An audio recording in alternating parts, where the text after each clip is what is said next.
पडलेला आहे ठाण्याला, काय म्हणाल? खऱ्या अर्थाने आनंद होतोय की सगळ्या समाजाला न्याय देण्यासाठी हे आरक्षण जे पडलेलं आहे. कारण गेले 19 वर्ष महापालिकेमध्ये मी काम करते आणि पहिल्यांदाच SC प्रवर्गाचं आरक्षण आमच्या इथे पडलंय. तर खऱ्या अर्थाने आनंद होतोय मला पण. आपल्याकडं उमेदवार आहेत हो, तसे? आमच्याकडे बरेचसे उमेदवार आहेत हां. आणि खरंच न्याय देण्याचा प्रयत्न केलेला आहे मला असं वाटतं त्या समाजाला. कशा पद्धतीने सत्तेचं समीकरण असणार आहे ठाण्यातलं?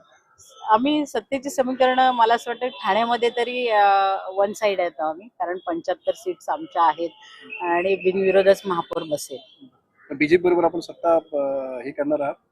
ते तर आता युतीमध्ये आहोत तर मग ते समीकरण जुळवायलाच लागतील, कारण महायुती आहे आमची आणि त्याच्यामध्ये युतीमध्ये सत्तेची समीकरण नेहमीच बदलत असतात आणि त्यांनाही त्याच्यामध्ये सहभाग त्यांचा केला जाईल त्याच्यामध्ये. इतर काही छोटे पक्ष तुमच्याबरोबर आहेत असं कळते?